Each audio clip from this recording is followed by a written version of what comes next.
Muy bien, queridos alumnos, vamos a abarcar ahora el apartado 5.4 de esta norma. Tal como había señalado, es un apartado nuevo en la estructura de las normas ISO. No lo van a encontrar ni en la norma ISO 9001 ni en la 14000, la cual es participación, consulta y participación de los trabajadores. ¿Y qué declara la norma? La organización, esta vez ya cita a la empresa propiamente, debe de establecer, implementar y mantener procesos para la consulta y participación de los trabajadores en todos los niveles y funciones, porque todos debemos de participar. A nivel operativo, a nivel táctico, a nivel estratégico, tienen que participar con este sistema de gestión de seguridad y salud. También señala esta cláusula y cuando exista la posibilidad de sus representantes, miembros del comité, o aquellos que son delegados asignados, por ejemplo, en el sindicato de los trabajadores, para hablar asuntos de seguridad y salud en el trabajo. Y es que esta participación de los trabajadores servirá sus dudas y consultas y aportes que dé al sistema en la maduración, en el mantenimiento y en la mejora del sistema de gestión de seguridad y salud. Por ejemplo, chicos, voy a citar el tema del taxista, ¿no? El taxista tenía un problema, sobre todo en verano. ¿Cuál era el problema del taxista? Que un brazo estaba más expuesto a la radiación solar. ¿Cómo terminaba el día? Pues terminaba un brazo más adolorido que el otro, más expuesto al sol. ¿Qué hicieron ellos para buscar entre ellos las consultas? Lo pusieron a debate seguramente y finalmente buscaron alguna medida de seguridad y salud. ¿Cuál fue? Una manguita, que después le pusieron tatuaje, ¿no es cierto? Pero hoy en día la manguita tampoco ya no es suficiente, José. Ahora, con una malla especial, tiene la estructura de la puerta y de la ventana, ¿no es cierto? Y en la cual la colocan y la suben y ya tienen esta parte la tienen un poco más oscurecida. Esas son medidas de seguridad en la cual no participó ni un ingeniero de higiene y seguridad industrial, simplemente entre ellos. En el trabajo, en las fábricas, también hemos encontrado muchas medidas de seguridad producto de que se le ha expuesto a los trabajadores. Y ellos te dicen cosas como, por ejemplo, en la empresa donde yo trabajaba se hacía este trabajo de esta manera. Por ejemplo, en trasladar cables energizados de una torre de alta tensión a otra, lo hacían, en una empresa lo hacían a esfuerzo físico. Pero hubo un trabajador que dijo, oye, en la empresa donde yo trabajaba se usaba poleas móviles, en la cual se colocaba la polea y que ya no se trasladaba con 20 trabajadores, sino eso se reducía a 5. Sería bueno que se implemente en la organización. Y de hecho que se implementó. Entonces, podemos nosotros citar que el trabajador tiene que participar, pero siempre y cuando tú le entregues información veraz, exacta, oportuna y por supuesto lo capacites. De hecho que la norma declara acá, en la letra número A, ¿qué dice? Que la organización debe de proporcionar estos mecanismos, el tiempo, la formación, los recursos necesarios para que se pueda hacer la consulta y participación. ¿Quieres la participación de los trabajadores? ¿En qué horario se va a hacer la participación de los trabajadores? A las 6 de la tarde, cuando ya todo el mundo se ha retirado. ¿Será posible? No. ¿Quieres que participen los trabajadores, pero le das 15 minutos en el horario de trabajo? No puede ser. Entonces, determina la norma también que los formes y los capacites. Porque si entramos al tecnicismo, los trabajadores de repente no te van a entender. Si van a exponerle a ellos los informes de monitoreo de ruido, con cálculo de reverberación, no te van a entender. Seguramente. Entonces, primero hay que capacitarlos para escuchar una adecuada participación de los trabajadores. ¿Sí? El siguiente ítem, el ítem número B de esta cláusula 5.4, es proporcionar el acceso oportuno a información clara, comprensible y pertinente sobre el sistema de gestión de seguridad y salud. ¿Cómo va la tasa de accidentabilidad? Y tratar de ser términos más comunes para ellos. Señores, la tasa de lesiones, ¿cuántos accidentes tenemos? Pero si entramos a términos como, por ejemplo, el cálculo de incidencia nos reporta este mes, o el rango de incidencia, de prevalencia, son términos que de repente el trabajador no te va a entender y no vas a encontrar con ellos esa colaboración activa de la seguridad y salud. El ítem número C también es más clara. la cual declara que se tiene que determinar y eliminar estos obstáculos o barreras a la participación y minimizar aquellas que no puedan eliminarse. ¿Qué significa? Ok, si yo tengo a los trabajadores para reunirme en tal fecha, yo tengo que asegurar de que en tal fecha que han predeterminado, los trabajadores van a tener ese tiempo de disponibilidad. Pero si tú, José, pero es imposible porque ha sido destacado a solicitud de un cliente, este trabajador que siempre colabora y está ahorita en ICA, bueno, la norma dice que si no se puede eliminar, habrá que minimizar. ¿Y de qué manera? De repente con la ayuda de equipos de audio, contactos virtuales, entre otras. Muy bien, sigamos entonces. El ítem número D de esta cláusula de la norma, que es una de las cláusulas más extensas que nos trae ISO 45001. La letra número D, enfatizar la consulta de los trabajadores no directivos sobre lo siguiente. Número 1, la determinación de las necesidades y expectativas de las partes interesadas. Ya habíamos abarcado que en 4.2 la norma nos declara que habíamos que enlistar estas partes interesadas. Es propicio que se le ponga en consulta a los trabajadores, no para que lo aprueben, sino que ellos pudieran tener dudas. Señores, en nuestro sistema de gestión vamos a determinar un nuevo mecanismo de control porque esto obedece a requerimientos de nuestros clientes, del grupo directivo, del gobierno legal que nos ha sacado alguna disposición específica para nuestro sector. Habrá que explicarle al trabajador. ¿Y por qué no? El trabajador también puede sacar una consulta, la cual es, ¿y por qué no han considerado acá en esta lista de partes interesadas a nuestras familias, por ejemplo? Nuestras familias, nuestras esposas, no estarán, nuestros hijos, no estarán ellos interesados en la seguridad y salud de que yo, tal como he salido, regrese a casa. Y tú, como sistema de gestión, deberás escuchar a los trabajadores, evaluar si es conveniente y decantarlo. De hecho, que yo veo organizaciones donde invitan a las familias a hacer un recorrido en la planta, algo así como que conociendo el lugar de trabajo de papá, ¿no? Y vienen con los hijos, entre otros. El ítem número 2, ¿qué dice? Se tendrá que enfatizar la consulta a los trabajadores no directivos sobre el establecimiento de la política, muy alineado a las directivas de la OIT, en la cual a los trabajadores les declararemos, señores, esta es nuestra política. ¿Para qué? Para escuchar el punto de vista del trabajador, no para que se modifique, sino para escuchar si ellos lo están entendiendo adecuadamente. Porque de repente, si yo pongo términos como, por ejemplo, incidentes o incidencias, ese término del trabajador, porque el trabajador en algún momento lo va a tener que aprenderse, lo va a tener él que estudiarlo, le genera mucha confusión de repente. O de repente escuchar al trabajador que él puede decir, ¿por qué no ponen acá términos de dolencias? Porque el término de dolencia sí te entiendo. O sea, si tú me dices que esto es un incidente, ¿por qué no lo cambiamos a términos de dolencias? Y habríamos que escuchar al trabajador. Para eso es este ítem. El ítem número 3 de esta norma internacional determina la asignación de roles, responsabilidades y autoridades de la organización según sea aplicable. La consulta es, y que ya por 5.3 habíamos declarado que todos los trabajadores van a tener sus funciones en un MOF, ¿se acuerdan o no? Ok, acá es, señores, este es tu MOF, tienes consultas, tienes dudas. ¿Por qué? Porque después lo vamos a evaluar al trabajador. Ítem número 4, determina la norma que se debe de cumplir, del cómo se debe de cumplir los requisitos legales. Le plantearemos las matrices legales y le diremos la matriz legal aplicable a tu trabajo y qué esperamos de tu trabajo porque esto obedece a un cumplimiento legal. Por ejemplo, los guantes dieléctricos tienen que pasar pruebas cada 6 meses y eso será su responsabilidad como encargado de laboratorio de nuestra área de trabajo o será de responsabilidad del de compras.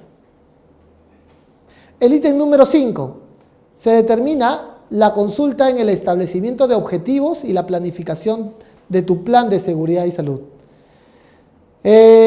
Ya habíamos mencionado que estos objetivos van a estar alineados con tu política. ¿Qué objetivos se han planteado para este 2019? Para ISO 45000 se determina haberle informado que, señores, este será el objetivo de seguridad y salud determinado para este año. En ese sentido, cualquier duda o consulta que tenga el trabajador no directivo, porque él va a tener que garantizar su cumplimiento. El ítem número 6 de esta norma internacional nos refiere la consulta en la determinación de controles aplicables en la contratación externa, las compras y los contratistas. Para que venga acá un trabajador contratista, señores, para que ingrese a nuestra planta, debe de cumplir con este reglamento de trabajo. SCTR, EPPs, entre otros, que debe venir con un prevencionista de riesgos. Me gusta mucho ese término. Hoy en día en las fábricas que estoy viendo, me decía esta empresa que instala cámaras de vigilancia. O sea, antes yo para entrar a la planta, yo venía solamente con mis trabajadores. Ahora la empresa me pide y me obliga a que venga con un prevencionista. A pesar que vengo acá por 5 días, iguales. Y esto es exigido por todos los trabajadores que trabajan en la organización. Ítem número 7. Se determina la presentación y consulta sobre todos los mecanismos de seguimiento, medición y evaluación. Se le va a informar a los trabajadores no directivos cómo se le va a evaluar a los contratistas, cómo se le va a evaluar al mismo trabajador. ¿Cada qué tiempo se nos va a evaluar? Semanal, mensual, trimestral, semestralmente. Eso le vamos a poner en consulta al trabajador. Algo así como su evaluación de desempeño. El ítem número 8, algo muy profundo que ha traído mucho revuelo con esta norma internacional. El ítem número 8 dice que se le va a poner en consulta la planificación, el establecimiento, la implementación y mantenimiento de los programas de auditoría. Quiere decir que le vamos a presentar a los trabajadores, señores, esto es nuestro programa de auditorías internas o externas, auditorías a nuestros proveedores. Es cierto, de algo muy específico acá en el Perú, nuestro marco normativo nos señala de que a los miembros del comité se le presentará a los candidatos de auditores registrados en el Ministerio de Trabajo y que ellos pueden presentar tachas, es cierto. La norma internacional, también alineada con ella, nos determina que le vamos a poner en consulta. Por ejemplo, este año, a diferencia del año anterior, va a haber 4 auditorías. De esas 4 auditorías, señores, el área de planta y el área de mantenimiento van a tener 3 auditorías. Ellos podrían tener dudas y consultas, tales como, ¿por qué ha habido tal cambio? ¿Por qué antes eran 2 y ahora es 4? ¿Y por qué a mi área va a ser auditada con mayor frecuencia? Puede tener dudas. Hay que plasmarle todas sus dudas e inquietudes. El ítem número 9 se le va a poner en consulta también cómo nosotros en la organización se aseguran de la mejora continua. ¿Qué esperamos de los trabajadores? Y que ellos pueden proponernos proyectos de mejora. Las buenas prácticas que han habido en otras organizaciones la pueden plasmar en esta organización que están laborando. De esta manera nosotros pondremos en consulta porque cualquier duda que pueda tener el trabajador debe de cubrirse, no solamente una vez, sino debe haber constantemente. Pudieran los trabajadores canalizarlo a través de sus representantes. En ese sentido, la letra E de esta norma, en 5.4, nos declara que hay que enfatizar la participación de los trabajadores no directivos sobre lo siguiente. El número 1 es la determinación de los mecanismos de consulta y participación. ¿Qué significa? Significa que el trabajador debe de participar activamente en la consulta. Él tiene que participar. Sus dudas, él tiene que saber que tiene que participar en esclarecer sus dudas. Y con ello en el involucramiento. ¿De qué? Ítem número 2 nos especifica, la cual es la identificación de los peligros y la evaluación de riesgos y de las oportunidades. En ese sentido, ¿qué esperamos? Que el trabajador conozca de su lugar de trabajo cuáles son los peligros, cuáles son los riesgos que conllevarían a lesiones o deterioro de la salud y también las oportunidades que han nacido en ese proceso o en la organización, donde él tiene que participar en el aprovechamiento, en aceptar y compartir las oportunidades. Ítem número 3. La determinación de acciones para eliminar los peligros y reducir los riesgos. Ya declarado en la política. Si y seguramente de la política han nacido objetivos orientados a este compromiso. Y si estos objetivos están decantados en un proceso, el trabajador debe saber cómo él va a participar en el logro de este objetivo, que está orientado a eliminar los peligros y las mejoras del lugar de trabajo. Ítem número 4. La determinación de los requisitos de competencia, las necesidades de formación, la formación propiamente y la evaluación de las capacitaciones. ¿Qué mejor los trabajadores que puedan ellos participar en el cumplimiento de estos requisitos definidos en los puestos de trabajo? Más aún un trabajador que tiene la directiva de velar por la seguridad y salud de los trabajadores que colindan con él. Él tiene que participar en cuál va a ser el nivel de competencia, cuál va a ser el nivel de experiencia que va a tener mi ayudante, o aquel trabajador que va a trabajar de igual a igual conmigo. Él también tiene que saber cuáles son las exigencias que se han solicitado. A pesar que venga acá un contratista y que va a trabajar de manera puntual, él debe de saber qué exigencias se le ha determinado a este puesto de trabajo. El ítem número 5 de esta norma internacional nos recuerda la determinación de qué información se necesita comunicar y cómo hacerlo. Es importante para evitar el teléfono malogrado la participación de los trabajadores. Para evitar los errores en comunicación y en mensajes, ellos tienen que saber hasta dónde se le permite comunicar, a quién comunicar y cómo comunicar. El ítem número 6 de esta norma internacional nos recuerda la determinación de medidas de control y su implementación y el uso eficaz. Los trabajadores tienen previamente formados, ellos saben cuáles son las medidas de seguridad, si se necesita bloqueo, etiquetado, si tal herramienta se necesita estar con algún accesorio, permisos de trabajo propiamente. El trabajador tiene que asegurarse y garantizar de que se están cumpliendo todas las medidas y disposiciones efectuadas en la organización. El ítem número 7 nos recuerda la norma, la investigación de los incidentes y no conformidades. Asimismo, la determinación de acciones correctivas. El trabajador debe de saber de que parte de su participación es reportar incidentes. Cuando existan debilidades o fallos en el sistema de gestión, el trabajador debe de saber que esto se reporta y producto de este reporte hay todo un análisis, investigación y lecciones aprendidas. Los fallos en el sistema, por ejemplo, usar bloqueadores vencidos, no usar bloqueo y etiquetado, incumplimiento de los procedimientos son no conformidades y la aparición de incidentes que al margen de su gravedad ha generado lesiones, enfermedades, casi accidentes, también deberá ser reportado y esto conllevará a una lección aprendida. Necesitamos entonces de la participación de dichos trabajadores. En ese sentido, caballeros, la norma internacional es muy clara en cuanto a evitar dudas de los trabajadores. Los trabajadores no deben de tener dudas y necesitamos su participación activa con este sistema de gestión. ¿Para qué? Para que el sistema de gestión se mantenga, se implemente y mejore continuamente. ¿Quiénes saben de medidas de seguridad? ¿Quiénes tienen conocimiento previo a la seguridad y salud o a las prácticas que acontecen en otras organizaciones? Pues son los mismos trabajadores que hemos podido determinar en esta parte, ¿no?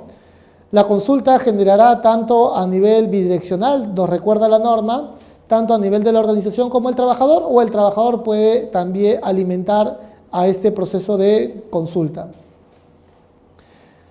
También la consulta tiene que ser de manera oportuna. Debe ser, si el trabajador tiene una consulta en enero, pues se espera que ciertos periodos de tiempo hay que darle finalmente respuesta a todas las consultas y dudas que tenga el trabajador. También en participación y consulta el trabajador puede tener representantes y son canalizados a través de ellos estos representantes. Recordemos que en el capítulo 5.1 la norma establece la conformación de comités que es parte de responsabilidad de la alta dirección. En ese sentido, hemos podido ver que en el tiempo muchas medidas de seguridad son implantadas por los trabajadores por la experiencia misma que tienen, ¿no? Recuerdo mucho que en una organización tenían un problema de vibración mecánica justamente para perforar frentes de obra y el trabajador terminaba expuesto a una vibración que le generaba dolor en el dorso de la espalda. Un trabajador no se esperó a que viniera un higienista, un ergónomo o una evaluación de vibración. Él en su descanso había traído del neumático la parte plástica, la cámara de un neumático, ¿no? Que es una funda de aire comprimido. Esa funda lo trajo a la empresa, lo puso en su asiento que vibraba y le generaba eso un nivel de confort. Tal como hemos visto también con los conductores de taxi que en verano se exponen a radiación solar, pues entre ellos hicieron sus consultas, su participación y determinaron nuevas medidas de seguridad y salud. De manera interna, entonces, quienes nos van a colaborar de manera activa con este sistema de gestión serán los trabajadores, ya sea a nivel de sistema y en los estándares de seguridad y salud en el trabajo. En ese sentido, se anima a que en todos los niveles existen estos canales de consulta, no solo con el trabajador operativo, también podemos escuchar a los trabajadores administrativos, tal como declara la norma, a los trabajadores no directivos. Muy bien, no sé si tienen alguna consulta, alguna duda, de ser el caso, estoy atento a ellas. Muchas gracias. ¿Cuáles son las herramientas que podemos aplicar para tener procesos de participación y consulta de los representantes de los trabajadores? ¿Qué obstáculos o barreras se presentan con mayor frecuencia para la participación de los trabajadores? ¿Se debe documentar la consulta y participación de los trabajadores? ¿Es recomendable establecer mecanismos independientes para la consulta y participación de los trabajadores? Ingeniero, una consulta. ¿Cuándo diríamos que el acceso no fue oportuno? Una pregunta, ¿qué obstáculos y barreras no pueden eliminarse? Cuando se menciona consulta y participación de los trabajadores no directivos y directivos, ¿cómo se puede promover esto a todos los trabajadores de la empresa sin excepción alguna? Ingeniero, una consulta. Los trabajadores administrativos, como los sectores de economía y de recursos humanos, también deberían tener conocimiento específico de temas de investigación de accidentes, determinación de medidas de control, entre otros.